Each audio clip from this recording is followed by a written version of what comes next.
Glutathione तो एक हुआ, जब हमने रिसर्च की तो पता चला कोलेजन, विटामिन सी, ई, कोएंजाइम Q10, हार्मोनल थेरेपी इसमें DHEA, ग्रोथ हार्मोन ये आ गए, पेप्टाइड्स, NAD+ बूस्टर्स, न्यूट्रास्यूटिकल्स, रेविस्ट्रॉल, ये तमाम इतनी सारी लंबी लिस्ट निकल गई और ये धड़ल्ले से प्रचारित भी हो रही है, बिक भी रही है और लोग मतलब बिना आप लोगों से पूछे ही शायद इसे खा लेते हैं। मजे की बात यह है नहीं डॉक्टर जी, डॉक्टर यूनिवर्सिटी ऑफ जी, ये यूनिवर्सिटी ऑफ व्हाट्सएप चल रही है जी। ओवर कॉन्फिडेंस और अंडर क्वालिफिकेशन से सिर्फ सड़क पे लोग मरे हुए ही मिलेंगे। मैं ये बोलता हूं अपनी क्लिनिक में कि आईवी देना इंजेक्शन किसी को, वैसे ही जो ढंग की दवाइयां भी है तभी भी खतरनाक है, क्योंकि सीधा आपके सिस्टम में जा रहा है। अगर कंटेमिनेटेड है और सेकंड डिग्री का है जिसके ऊपर लाइसेंसिंग नहीं है, यह जानलेवा बन सकता है। दूसरी चीज, विटामिन सी अगर किसी को दे दो, एक चीज होती है G6PD डेफिशिएंसी, वो पेशेंट सीधा किडनी फेलियर के लिए डायलिसिस पे जा सकता है। अब इससे बड़ा डिजास्टर हो सकता है। मैं लोगों को यही समझा रहा हूं कि आप हेल्दी हैं, आप ये वाली चीज ड्रिप क्यों ले रहे हैं? तो वो इन्फ्लुएंसर एक चीज आई है हमारे बीच में, एक नया डॉक्टर आया है जिसकी क्वालिफिकेशन हमें नहीं पता। जब भी हम पूछते हैं तो बिल्कुल जीरो, बिल्कुल शून्य, कोई पढ़ाई लिखाई नहीं की, अपने आप को सेल्फ स्टाइल्ड एक्सपर्ट बोलते हैं। वो बोलते हैं हमारी सोशल मीडिया पे इतनी प्रेजेंस है।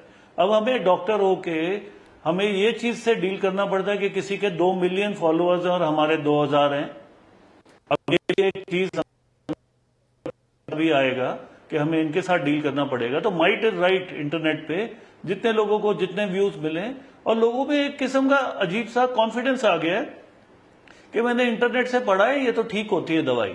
चाहे बचपन में हमने आर्ट्स सब्जेक्ट लिया है, कॉमर्स लिया है या नॉन साइंस लिया है, लेकिन पूरी तरह से सोशल मीडिया हावी है एंड एनकरेज किया जा रहा है एक तरीके से कि डॉक्टर अगर बोले कि इसके ऊपर साइंटिफिक पेपर नहीं है तो उस पे डॉक्टर पे कम विश्वास है और बाकियों पे नहीं। आपने एक बहुत बड़ा एक दुखती रग जो है डॉक्टर ऋषि आपने छेड़ी है, बात बिल्कुल सही है।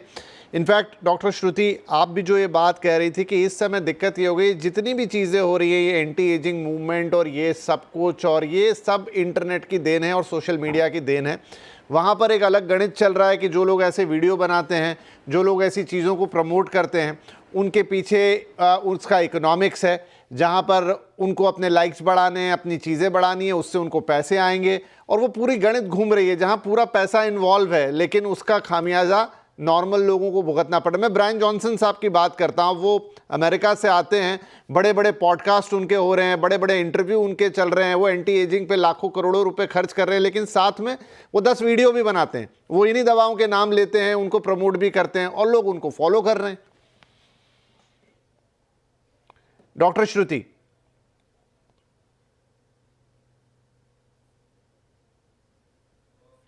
श्रुति मैम, आपसे ये सवाल था। आपका सवाल नहीं सुनाई दिया। जी, मैं कह रहा हूं ब्रायन जॉनसन जैसे लोग जो कि प्रोजेक्ट ब्लू चला रहे हैं और ब्लूप्रिंट जो भी नाम है उसका, और प्रमोट कर रहे हैं, बहुत डॉक्टरों की टीम रखी है दिखाने वीडियो में कि मैं दिन भर के 150 सप्लीमेंट खाता हूं, फिर देखिए मेरी ये इसके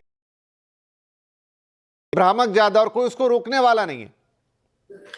एक्चुअली जो हम एलोपैथी में प्रैक्टिस करते हैं, और ये दर्शकों के लिए सुनना बहुत जरूरी है, वो सब बहुत साइंटिफिकली विज्ञान के थ्रू प्रूवन होता है। मतलब हम 1000 लोगों को वो दवा देंगे, 1000 लोगों को वो दवा नहीं देंगे, उसको एक साइंटिफिक ट्रायल के थ्रू, और फिर कंपैरिजन करेंगे कि इस 1000 में से 900 लोगों को बेनिफिट हुआ और वो 1000 में से समझिए 800 लोग वैसे ही रहे, तो हमको पता है दवा का कुछ असर नहीं हुआ। तो इसको हम रैंडमाइज्ड कंट्रोल ट्रायल बोलते हैं। अगर 1000 में से 900 को एक ग्रुप में फर्क पड़ा और दूसरे को बिना दवा के 100 लोगों को फर्क पड़ा, हमको पता है कि ये दवा प्लेसिबो नहीं थी, सचमुच इसका काम हुआ।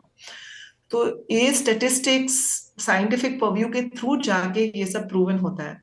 और एक इंसान अकेले आके वीडियोस बना रहा है और मैंने इतनी दवाइयां खाई है, ना तो हम उनके घर में घुस के देखते हैं उन्होंने कितनी दवाई एक्चुअली खाई, और वो एक इंसान का जो एविडेंस होता है उसको हम एनेक्डोटल एविडेंस बोलते हैं। Anecdotal evidence is not permissible in scientific practice of medicine. तो हम अपनी प्रैक्टिस में, डॉक्टर ऋषि और मैं, कोई जना हमें बोलेगा, कोई डॉक्टर भी बोलेगा कि मैंने एक पेशेंट को इस जरिए ठीक ठीक किया, हम उससे नहीं डेटा मानेंगे। तो डेफिनेटली जो जना, और वो एक क्वालिफाइड डॉक्टर हमें बोल रहा है, जो जने की कोई क्वालिफिकेशन नहीं है, जस्ट बिकॉज उसके 20,000 फॉलोअर्स हैं, क्योंकि वो कुछ अद्भुत बातें कर रहा है, दिखने में थोड़ा सा ठीक ठाक है, इसकी वजह से उसकी बात मानी जाए, ये तो बिल्कुल इलॉजिकल है। एंड जनता को ये समझना जरूरी है कि जब आप डॉक्टर के पास आते हैं और हम आपको दवाइयां लिखते हैं, तो आप पूछते हैं कि इसके क्या साइड इफेक्ट, और इंटरनेट पे चेक करते हैं, और जब वही दवाइयां बहुत हाई डोज में कोई आपको अनाप शनाप दवाइयां देता है स्किन सुधारने के लिए या एंटी एजिंग के लिए, जो एक्चुअली बीमारियां नहीं है, नेचुरल प्रोसेस है, तो बिना सोचे समझे, बिना कोई सवाल पूछे, सिर्फ एक वीडियो देख के आप वो दवाइयां ले सकते हैं। मतलब जी इससे बड़ा कोई उदाहरण नहीं है कि नहीं हम मैम, अपनी मुझे लग रहा है जिंदगी कि के साथ जो कैसा आप खिलवाड़ जैसे करते डॉक्टर्स हैं, डॉक्टर ऋषि हुए, डॉक्टर श्रुति, आप जैसे जो लोग हैं, आई थिंक आपको इस पे आवाज़ उठानी चाहिए। दवाएं और बहुत सारे वीडियोस हैं जहां देसी नुस्खों की बात चलती है, आप ये लहसुन गर्म करके ये खा लीजिए, या प्याज में वो मिला के ये खा लीजिए। हो सकता है वो, चलिए नेचुरल चीज़ें हैं, किस क्वांटिटी में, किसको कितने दिन तक किस तरीके से लेनी है वो कौन बताएगा। आपने अपनी रील बना ली, आपने बताया कि ये इतने लोगों ने देखी, इतने करोड़ों ने देखी, लेकिन आर यू क्वालिफाइड? जो हमारे दोनों डॉक्टर सवाल उठा रहे हैं, आप एक